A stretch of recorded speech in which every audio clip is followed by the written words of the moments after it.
Hello and welcome back to Grey Area. I am very excited today to have Klangphonics with me. So we've got Markus, Maxl, and Ben. How are you guys doing today? How are you all feeling? Pretty good. Yeah. Thanks for having us. Yeah. No, thank you for joining. Thank you for joining. So it's an exciting opportunity to be able to speak to you today because I know that what you guys are doing is quite unique in the world of electronic music at the moment, whereby it's almost a hybrid between a live band with real instruments and electronic music combined. So very exciting. Very excited to speak to you. And this interview will be mainly based around, the origin story. So how you guys got together as a band, the history of kind of how you got into music, what music you were listening to growing up, all of that sort of thing. So let's get started. So I thought a good place to start, just nice and simple, would just to ask you guys, how did the three of you meet? How did you meet and how did you come up with the idea of forming a group, a music group, a band? So whoever wants to go for it, go for it. Yeah. So we all met in, I think it was 2016, wasn't it? Yeah. Because we all started studying music at the same, in Germany, it's called Berufsfachschule for music. So it's, it's not quite a university, but it's sort of like a music college, essentially. We just happened to all be in the same year and kind of met whilst starting to study there.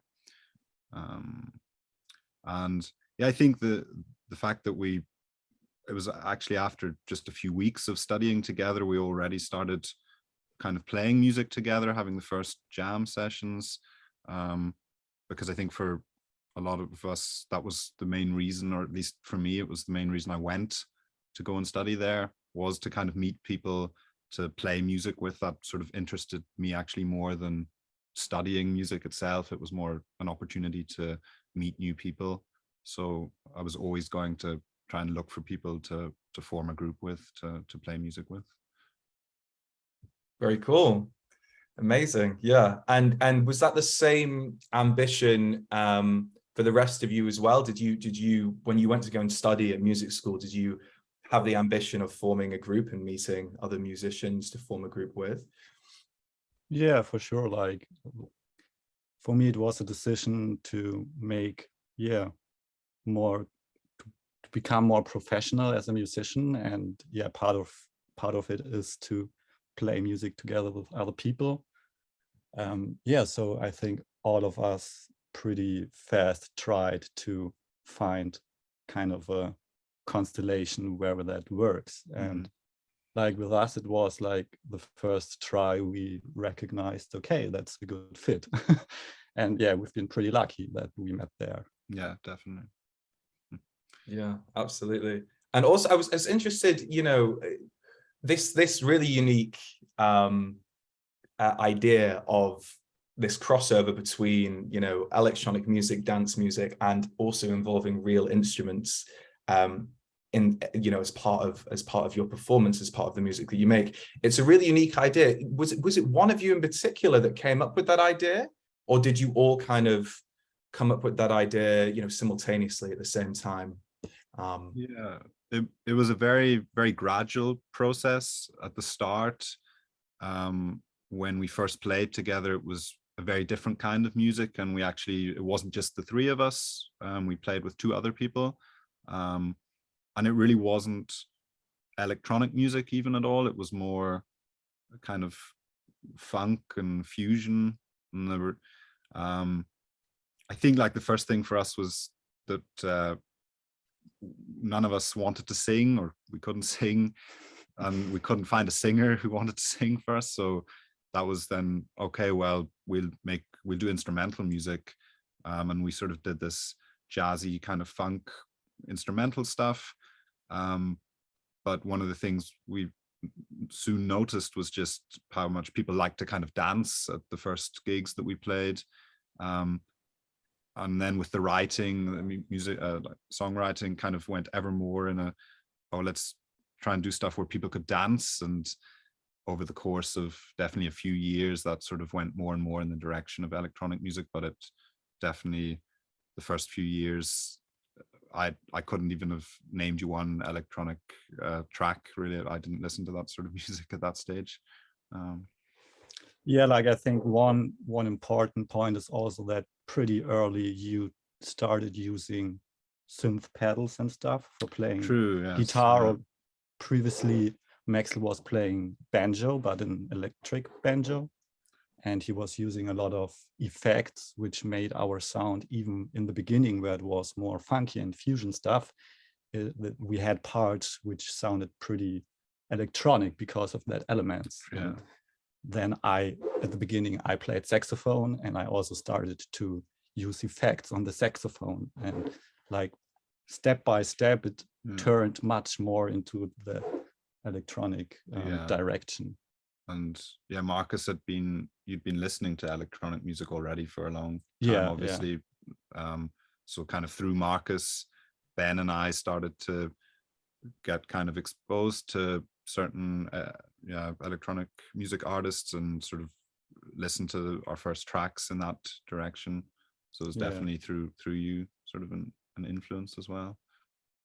But, yeah. Very cool. God, it's so interesting to see the kind of the mix of genres as well that you guys are into. And it makes sense as well, because when you listen to your music, there, you know, although obviously it's a heavy electronic element to it, there is, you know, you can feel these other influences that you're pulling from other genres as well. I think that leads quite well into the next thing I wanted to ask you about as well. So, I mean, thinking back to childhood, what kind of music did you all listen to growing up? You know, what kind of music did you listen to kind of from a young age, and then as you grew up, did that music change? I was interested in that.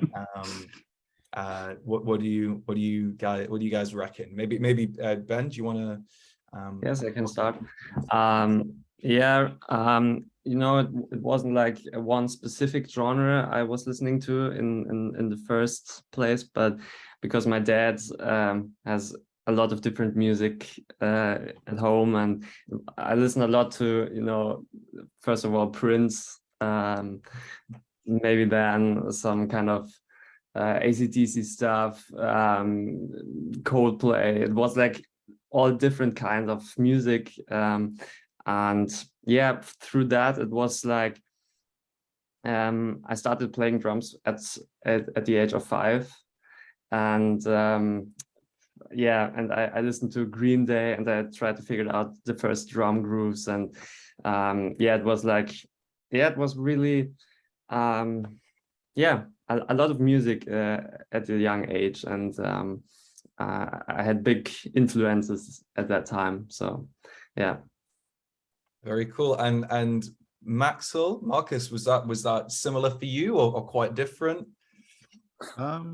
Yeah, I suppose for me, like, guitar is my main instrument, which I started when I was about 8, and sort of, I think the first band that I ever properly listened to and really kind of got me into music was the Beatles, which is kind of a cliche answer, I guess, but still one of my favorite bands. And just because they have such a kind of diverse thing of doing so many different kinds of music.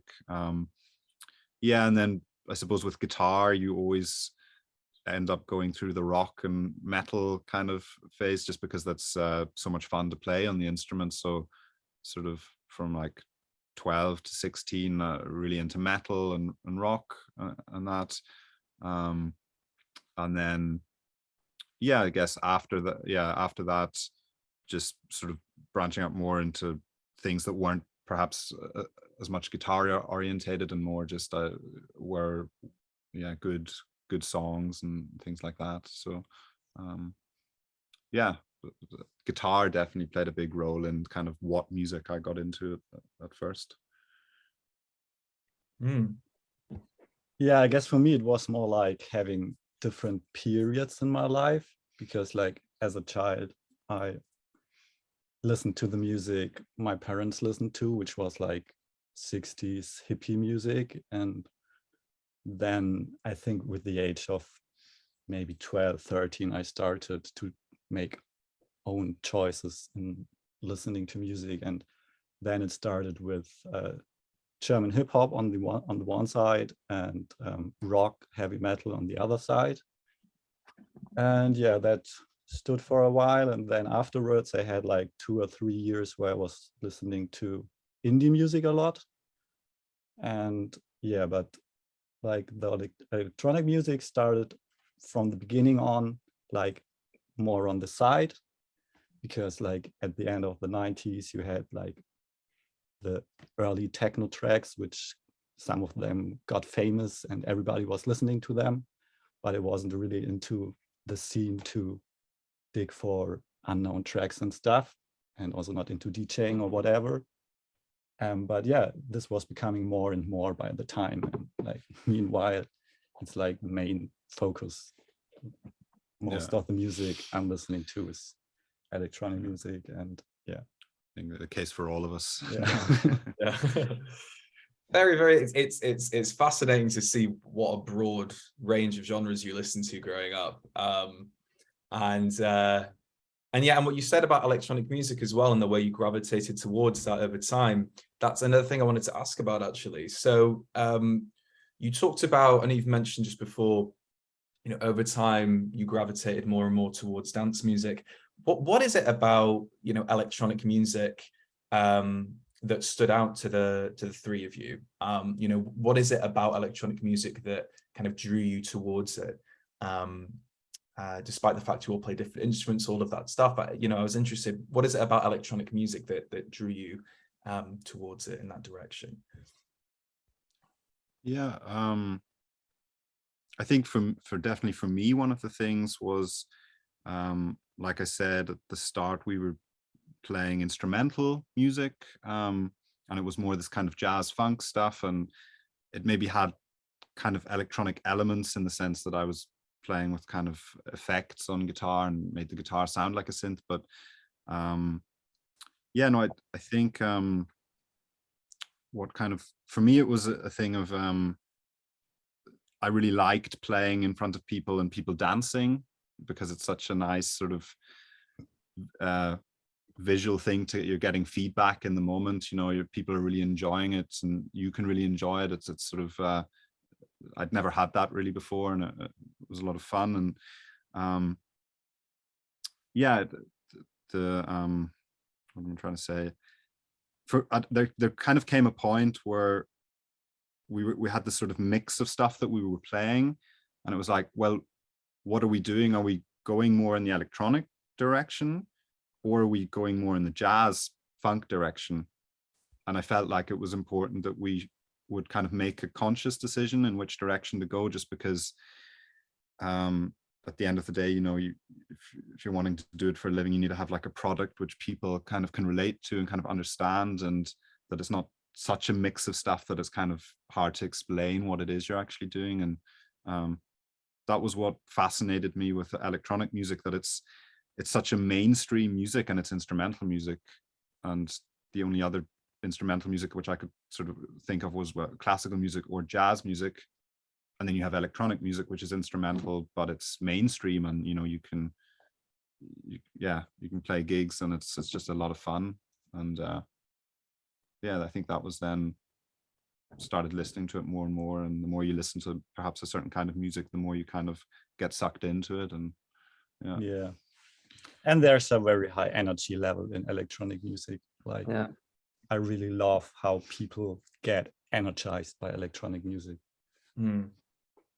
Yeah, absolutely. And you can see that at your gigs as well. I mean, for anyone that's seen you live, been lucky enough to see you live, or seen clips of you playing, you know, through your social media and stuff like that, there is such a high level of energy that electronic music can bring. So I completely see what you mean. Yeah, very, very interesting. Thank you.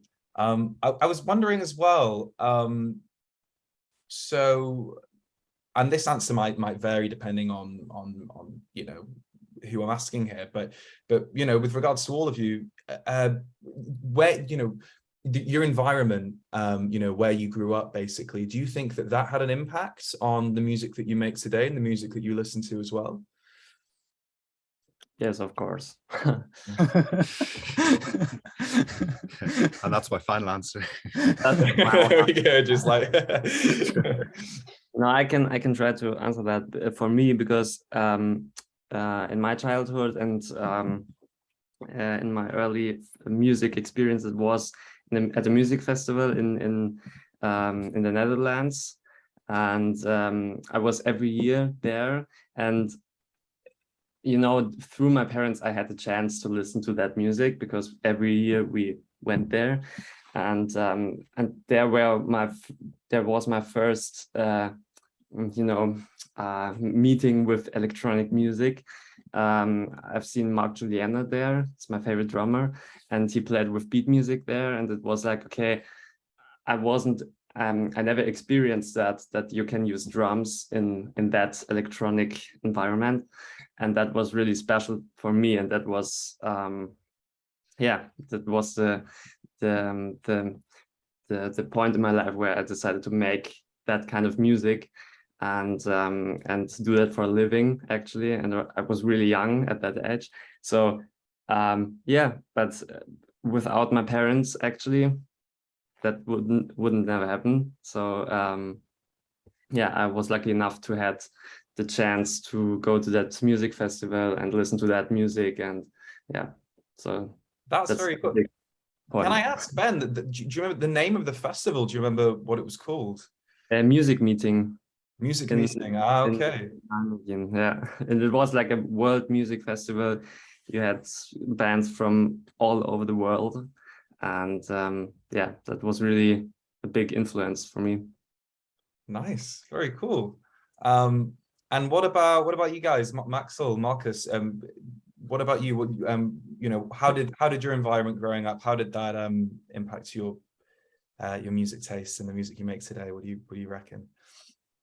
I mean, I think for me, another sort of, which I didn't mention before, but another music which I've always kind of liked listening to is sort of film scores, especially stuff like Hans Zimmer. I'm a massive fan, and also like what he does, where he kind of combines more perhaps electronic elements with more traditional elements in his scores, and sort of very creative kind of ideas and sound design. Like I was kind of already into that when I was maybe 13, 14. Never to the point that I thought, oh, I'll do film music. I'd never really considered that.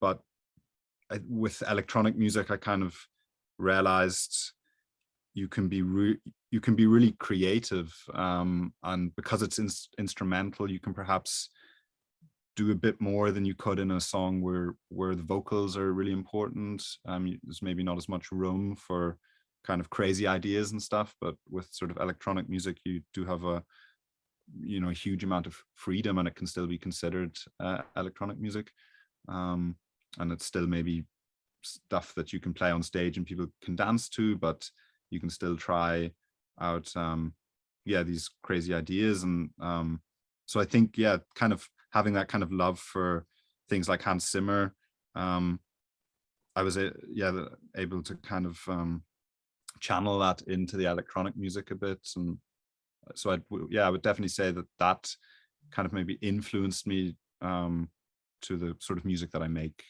we make now. Amazing. Yeah, I can definitely share your admiration for Hans Zimmer. I mean, yeah, such an icon, and everything you're saying makes complete sense as well.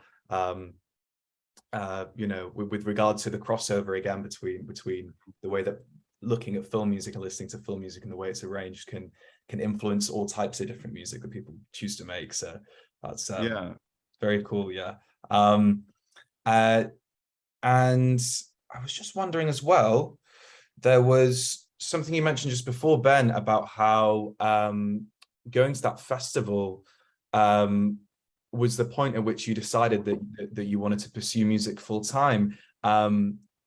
So I was interested in asking that question as well. Maxl and Markus, what about you guys?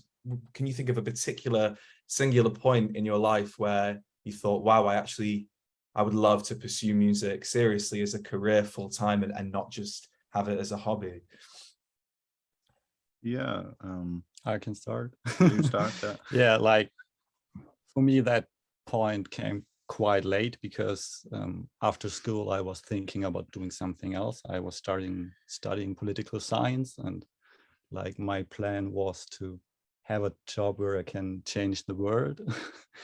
And yeah, I think one reason why I came to the point to decide that I want to become a professional musician was because it turned out that this is not the way I'm going.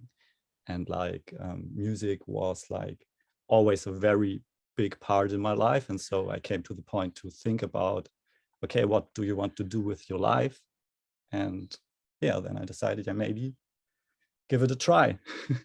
And that was the reason why I went to that music college and met Maxl and Ben. Wow, gosh, amazing. That's funny how life turns out. It got so many different possibilities, really, and then here we are. God, amazing. And Maxl, what about you? What do you? Yeah, I mean, I'd sort of, yeah, at school I'd kind of already decided, yeah, music, I think something I'd like to do, but sort of again for me, sort of if it came down to kind of one major moment where it kind of changed my perspective, funnily enough, that it was actually at a Hans Zimmer live concert in I think 2015 or 2016, before I went to go and study, and before that I'd been kind of playing in cover bands and you know, in pubs and stuff, because yeah, I'm from Ireland, you probably hear with the accent, so around Belfast and stuff, and that was fine, but kind of having that experience of seeing a show like that, the Hans Zimmer thing, it sort of made me realize how much more would be possible and how much more you can actually do. And after that I was very sure, okay, I really need to kind of go away and meet some new people and just kind of yeah, try something new. And so that was definitely a big moment for me, because after that I kind of made the decision, okay, I'm going to go and study music, and yeah, so that was one gig that was very important, I think, to go to. I'm very jealous as well, because I every, you know, it's I think potentially one of the gigs that I dream about seeing and going to more than any other is Hans Zimmer, for sure. I can definitely recommend it. Ben and I actually went and saw him recently he played in Berlin a few months ago. So really? Wow. Second time seeing, and it was just as good. Did he play any of the music from Dune as well? Yeah, wow. It was yeah, unreal. Amazing, incredible. Yeah. Oh wow.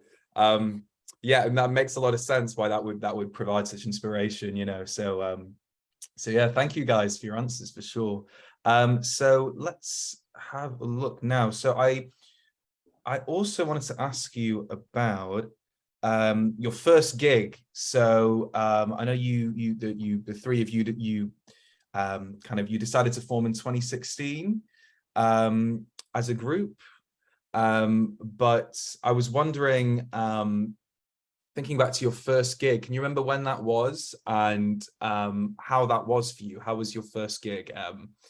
You know, do you have good memories, bad memories? Often it's a mix. Sometimes it's just bad, sometimes it's just good. I'm interested.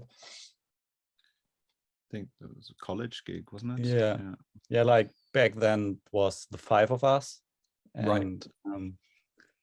Yeah, our first gig was a lot of fun. Like from the first moment we started playing music together, it was always a great feeling because we had a wonderful connection while playing, and also the connection between us and the audience was very nice from the beginning on.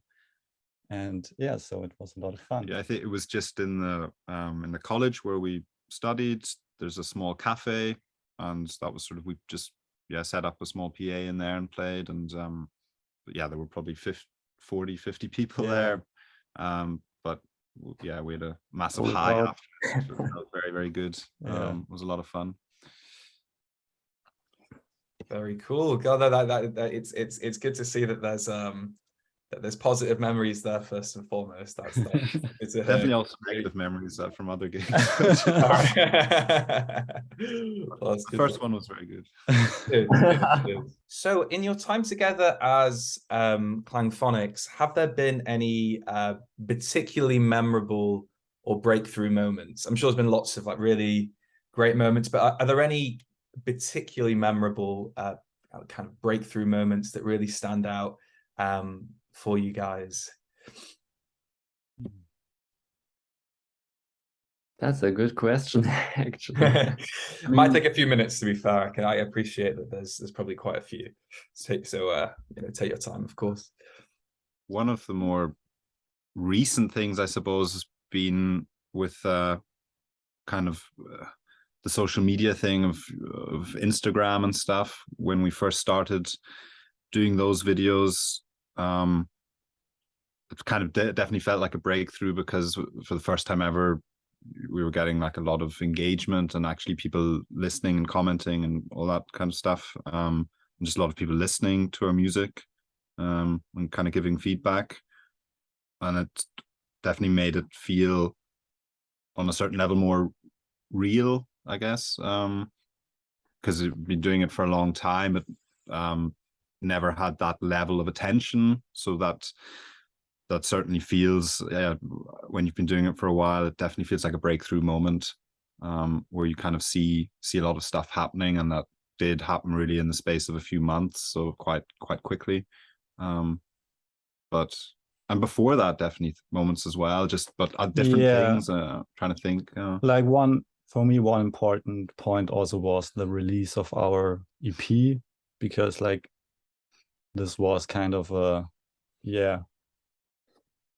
long progress. Like we worked like quite a long time on that EP, and like in my opinion, it's pretty strong now, and like it's nice to see the effort of your work. And like from the beginning on, we got very, very nice feedback for it. And it was also like with that EP, it was like the decision, okay, now we do electronic music, now we do the music as a trio, and all that stuff. Like this was more or less like it was a new beginning. To the point where we almost did consider for a long time changing the name, just because it felt like such a new kind of start, and we considered for months really and just couldn't think of anything that sounded good, and gave up, and then said, okay, we'll stick with Klangphonics. Very cool. And I was also interested in, because I know you mentioned just before about the social media and your videos on Instagram, etc., all of that stuff. For anyone that hasn't seen the Klangphonics Instagram page, I highly recommend checking it out. It'll definitely make your day, the videos you see there, because you guys, of course, you make music out of ordinary household items as well, which is something that I was really surprised, because usually when you see that kind of thing, people making music out of vacuum cleaners or whatever, it's usually kind of more comedic, right? But you guys somehow, for the first time, you've managed to actually make music that sounds impressive, that actually sounds really good, using household items, which is crazy. So I wanted to ask you about that. Is there a secret behind how you've managed to do this? Did it take quite a lot of practice before you actually managed to find music that sounded, before you actually managed to make music that sounds good by using kind of different household items? Like, is there a secret behind it, basically?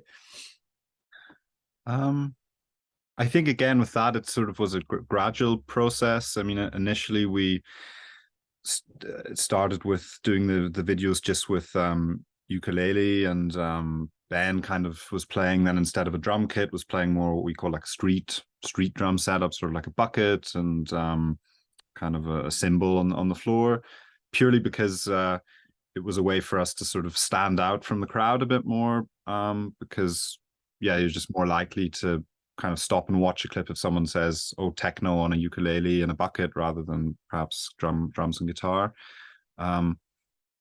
yeah, and then kind of starting to use the sort of more everyday items was again just another way to make the videos more interesting. But it was always very important for us that it's not just funny, it has to actually sound good, because if it doesn't sound good, like we're not comedians, we're musicians, and we want to sell tickets, you know, for our shows because of the music. So definitely both things have to work. It at the end, if it doesn't sound good, I wouldn't do it. It wouldn't make sense to me. And yeah, I suppose, yeah, it's just trial and error kind of with what thing, like we've had other ideas which we've tried which haven't maybe worked as well, and we didn't do it in the end, sort of.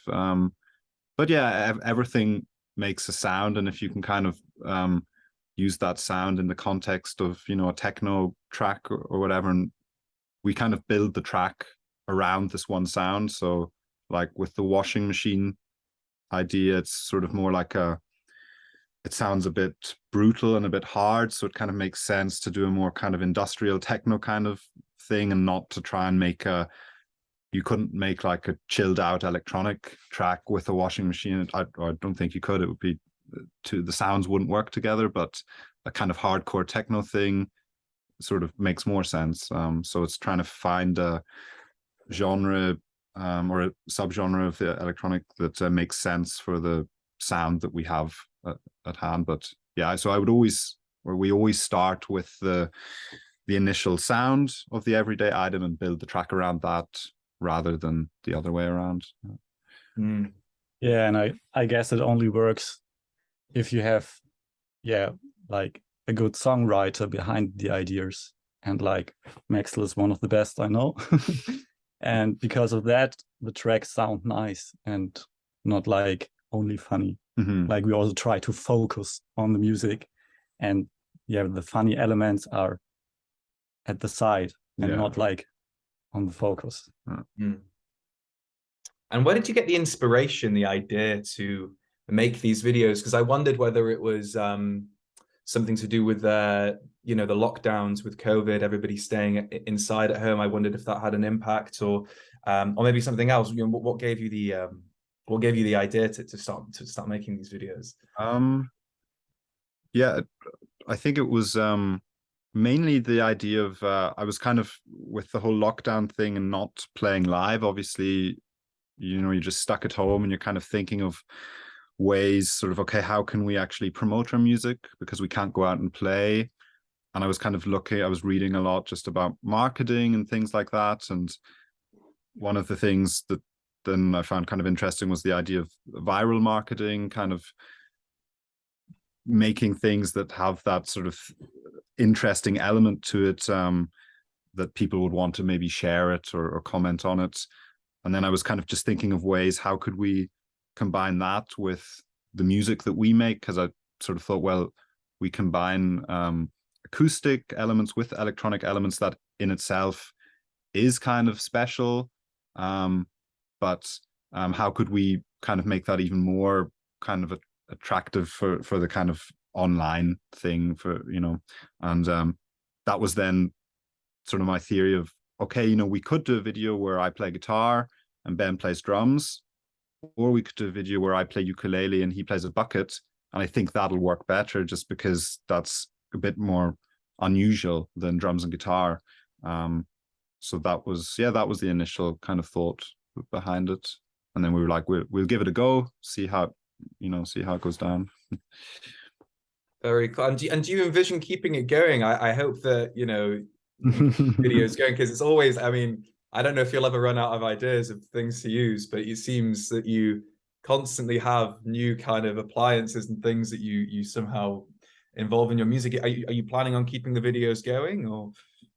I think so, yeah. At least, like, it's always a challenge to do it, which makes it fun, because it's sort of okay, let's take this item and let's set ourselves the challenge of making a track with it. So it's fun to do.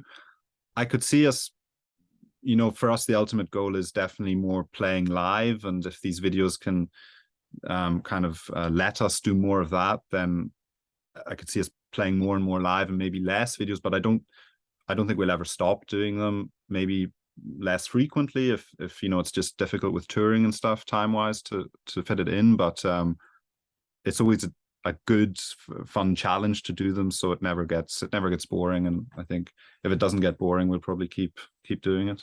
Yeah, but yeah, it's also always a matter of time, and like right now we want to focus on a new EP, we want to focus on our new set for our autumn tour, and we're also thinking about integrating some of those clip elements into our live show. Yeah. And yeah, so there's a lot of stuff to do, and yeah, but there will be more videos for sure. Definitely. Makes sense. There must be a lot to focus on.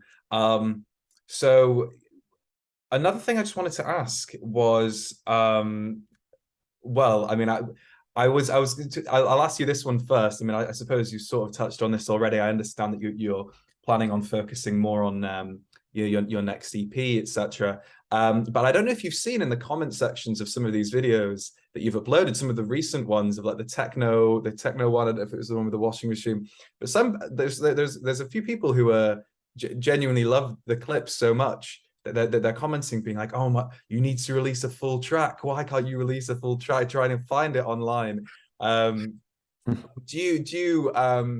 Do you plan on keeping these as just short little kind of clips for your social media pages, or would you ever do you ever envision do you ever envision releasing, I don't know, like an EP of music that you've made just using these household kind of appliances and items? Yeah, it's definitely something that we've been thinking about a lot recently. I think for a few of them we probably will end up doing longer versions, because we also, like Markus was saying there, we want to build them into our live sets, and so that would mean kind of doing a longer version.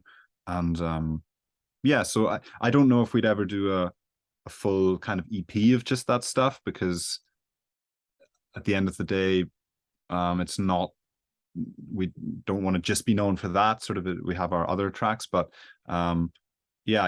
definitely a few singles, kind of few single releases, we probably will end up doing that. Yeah, makes sense for sure. Another thing I just wanted to ask you about, so there was another thing that was very interesting that I found on your social media, which was really great to see. There was an electric cellist. I think his name was Frank Klassen, who did a cover of one of your tracks, Great Plains, which is one of my favorites of yours anyway. But it was an amazing interpretation of an amazing cover of it. So I was wondering, you know, obviously you guys already as a group, you feature lots of different instruments. You know, you've got drums, percussion, different percussive like instruments as well, and guitar and synth and all of this. Do you envision collaborating with a broader variety of different instrumentalists in the future? Because it seemed very interesting seeing the idea of, you know, classical strings, for example, in your music. Kind of gave me that idea. Is that something you guys have in mind, or do you think you'll always stick to the same group of instruments?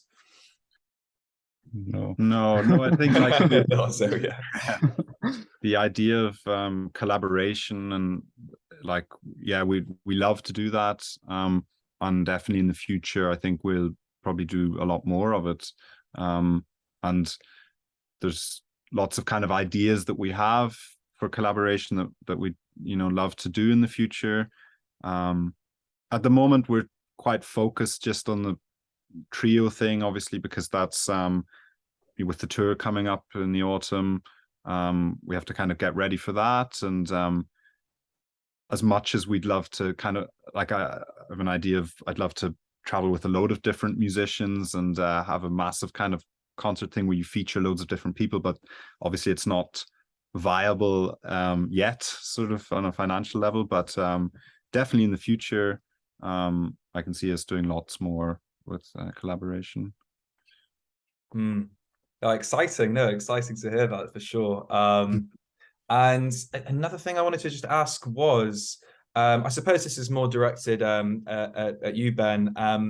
So I was interested because, you know, it's always very difficult to label the type of music you make because it's so varied, but, you know, you could say some of the songs are more kind of melodic house, melodic techno, but it's its own thing as well. But I was interested, you know, it must be quite challenging to, when you're playing live, to keep the music in time with the drums, right? Because you've got to ensure that it's always very regular and always in time.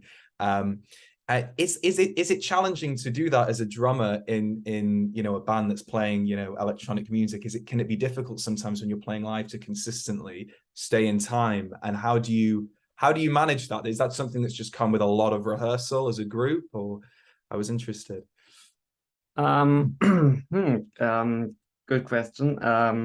We work with Ableton and we have a click track on our ears. So I have my good friend, the click, in my ears. And but yeah, you know, it's more challenging to use the drum set as an instrument.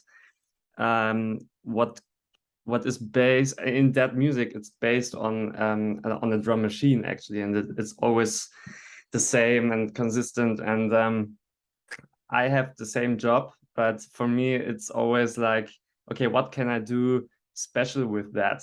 Can I do something that a drum machine cannot do actually? And that's more kind of challenging, to not overdo it, because Maxl complains about it. Not a lot better, so it's okay. Okay, good. I do my best. No, because most of the drummers I know that play that kind of music, it's like, okay, we are jamming, and then I play that fill, and it's easy to overdo it as a drummer.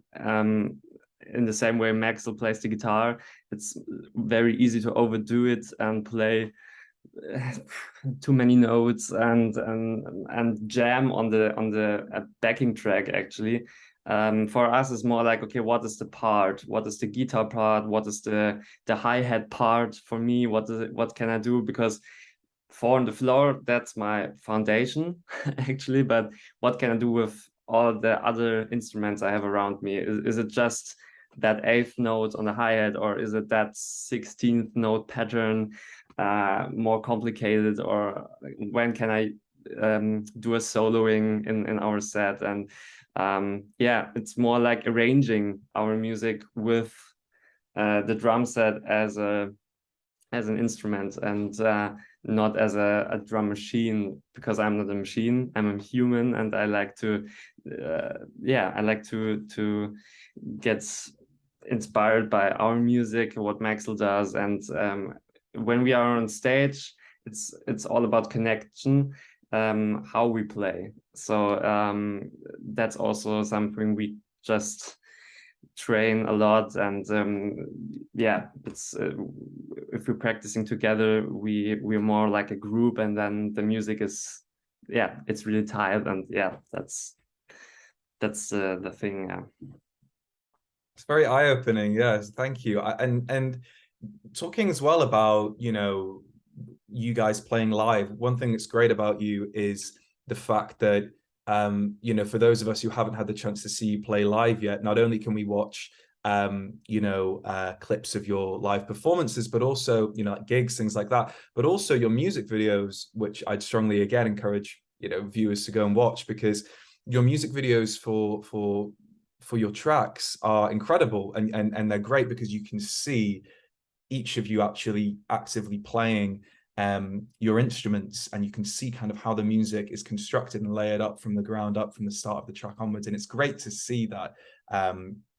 But another thing I wanted to ask about was the music videos. I mean, they're shot in such incredible locations. I mean, I've saw that you've got some music videos in these incredible forests, like something from a film, and then you've got one that's on a cliff, like on like a cliff top, and then there's another that's in this kind of it's I think it was White Flower, that's shot in this incredible, more industrial kind of quarry type environment. So I was wondering, how did you choose these settings for your music videos? Was it a group kind of decision, or one of you in particular, or does it change depending on the person? How, you know, how did you come up with these the idea for these settings? Yeah, I mean, there's there's a very well-known electronic music channel that kind of upload live sets of from different artists called Circle, if you know them maybe. And yeah, obviously they have this thing of kind of going into kind of amazing kind of landscapes, amazing scenery, and combining that with the electronic music. And I mean, we've been massive fans of watching these sets for ages, and especially I think since we have the kind of acoustic and more organic elements to our music, that alone made a lot of sense that we would combine that with the kind of nature and kind of yeah, sort of scenic stuff. So yeah, for us, yeah, it was definitely inspired by the Circle thing, but we did also feel it fitted very well to the sort of music that we make. I mean, there's in things like Great Plains and a lot of the tracks, there's sort of ambient things in the background, sort of birds and singing and stuff. So sort of when I was writing that track, or Dendrometry, for example, I kind of was imagining, oh, it could be like in a forest, you know, if you close your eyes, that's maybe what you could kind of imagine. And that forest, for example, is, we're in our studio here, and it's literally 5-minute walk away from here, just a really nice, oh God. Yeah, and you get a nice day for it. And just, yeah. Yeah, but it's a long process. And like, for example, we also wanted to make a video for Great Plains. Like the plan was to make a video for all of the for all of the tracks of the EP. But yeah, we ended up thinking too long about the location for the Great Plains video. So we ended up doing. We did, yeah, but yeah, definitely sort of the location scouting is always, like with the forest thing, it was actually probably the only time that it was actually easy. Yeah. The rest of the time, yeah, you're really having to think hard about, and then there's this whole thing of getting permission or not getting permission and doing it anyway. But yeah, sort of just, yeah, you go early and hope that nobody shows up. So. Yeah, I can imagine. As I was watching it, I was thinking that as I was watching, like, how do these guys get in there? I mean, these workmen going to turn up, and but yeah, no, show works on Sundays. Yeah. Amazing, thank you. So last question before we move on to the speed round. Always a challenge to answer this one, because of course there's lots of ideas that come to mind, lots of songs that come to mind. But I was wondering if each of you could name a track that was particularly influential in your journey in dance music, or if you all have the same track, that's all good as well. What do you reckon? A dance music track? It doesn't have to be a dance music track. It's just a song that influenced you a lot in you know, in your journey as musicians. Yeah, maybe I'll start. I think sort of, like I said, I didn't really listen to, even in 2016, I didn't really listen to much dance music, but there was kind of one track which I heard, which definitely was like a gateway for me, and that was Strobe by Deadmau5. And we ended up doing like a kind of acoustic cover of it with the old version of Klangphonics, or like the 5 of us, and that was sort of one of the first electronic things that we did. And I just remember I kind of had that track on loop. I mean, it's I think it's like 9 or 10 minutes long, and it has this really kind of ambient 3-minute long intro. And that was, I think, again, where it sort of had this sort of almost like film music thing for me as well, because the first 3 minutes, you know, you can't dance to the first 3 minutes, but then after that it starts to pick up, and then it's sort of this massive thing. And before that, I just don't know, I kind of thought of electronic music as more, it just always starts with a kick drum and you have a beat, and, you know, kind of this really narrow-minded sort of naive sort of vision of it. And that just kind of opened up my sort of perspective of what you can actually do in dance music. And also then to have something like that, and it's still considered sort of mainstream, and it's a hugely successful track, and, you know, it's very well known. So that definitely was a sort of turning point for me. After hearing that, I kind of got really into all the Deadmau5 stuff, and then, you know, from there obviously listening to other artists after that. Incredible track. Yeah, absolutely. What about you, Markus? What do you reckon? Well, like for me, it's quite hard to name single tracks because there are a lot of them. And yeah, like, and maybe also because I was listening to electronic music for so much longer time. Like it started with some tracks like Finery 1998 or stuff, which was a very big influence on me. But like maybe also in connection with the whole band thing, it was Inner Bloom by Rufus Du Sol, which I really love, and which, yeah, kind of started a fascination for this kind of concept of doing electronic music. No, amazing as well. Rufus Du Sol, incredible group, and another one I think alongside Hans Zimmer, who I haven't seen yet, who I would love to see. Amazing. And Ben, what about you? Same answer or something different? For me, Strobe was also like the door opener to get access to the electronic music, and yeah, since then a lot of electronic music came into my life. I remember one moment. It was the concert on the music festival with Mark Juliana, beat music, and it was like the track was Public Interest. And that was the first time I was sitting in an audience and experienced the 4 on the floor kick, actually, just the 4 on the floor. And I never experienced that before. It was like I was sitting directly in front of the subwoofer and it was like blowing my head away.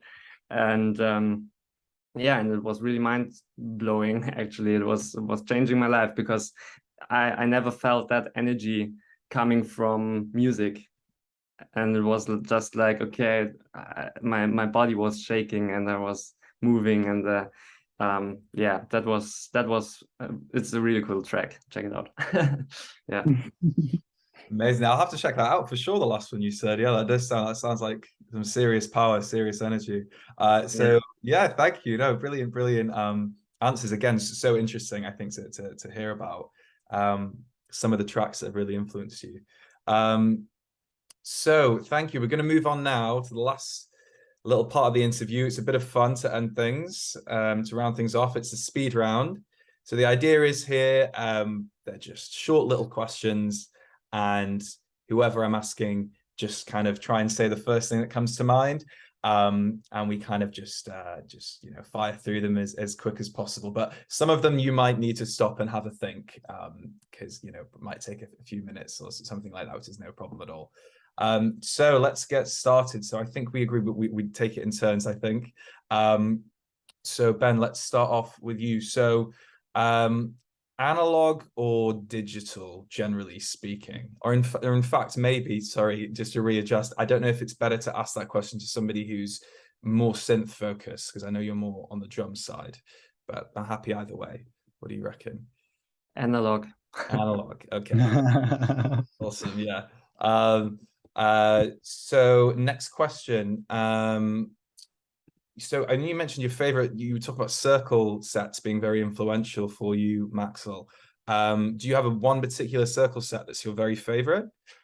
Yeah, I think the Stefan Bozin one. Oh, really my favorite.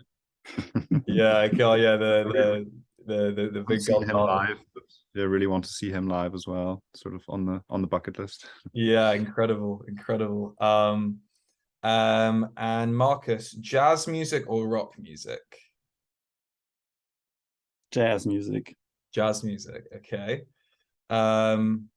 So Ben, if you had to name one thing that you would love to do before you die, what would it be? Like a kind of bucket list thing. Is there one thing in particular that you'd love to do before you die?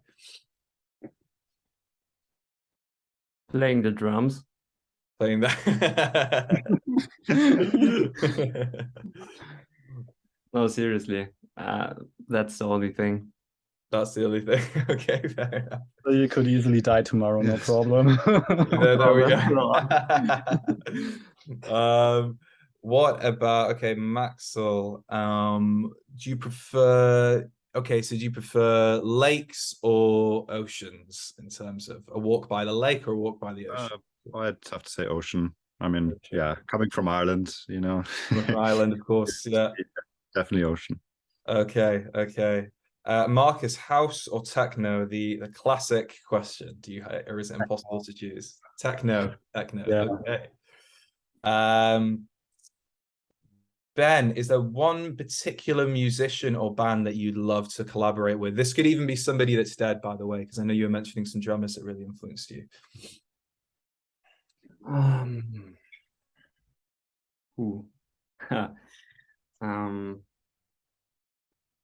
Yeah, for me,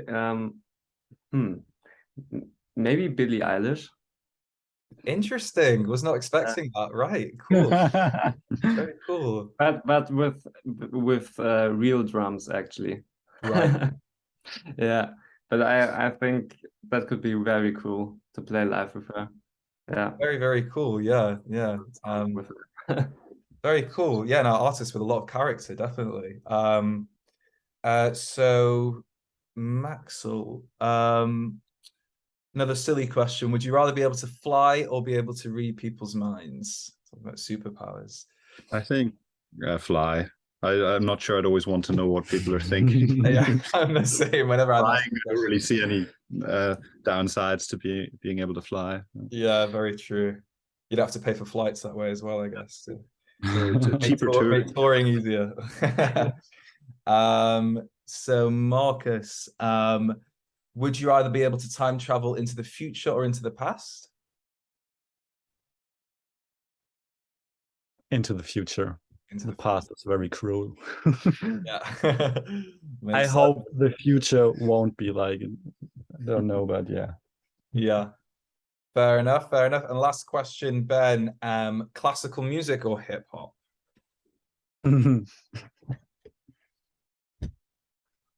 Hip hop. Hip hop, okay. Very cool. Right. Well, thank you so much for all of your answers. It's been really, really interesting getting to know you guys and getting all this insight. So thank you so much. Just before I let you go, I wanted to ask, is there anything you would like to say to viewers before you head off? Anything you'd like to share? I suppose just to say that, yeah, we'll be touring in the autumn. And yeah, in the UK, we're playing London, Liverpool and Glasgow. And that's the 3rd, 4th and 5th of November, or the first week in November. Yeah, so obviously, yeah, shout out for the tour. But yeah, just thanks for watching, you know, and hopefully it was interesting what we had to say.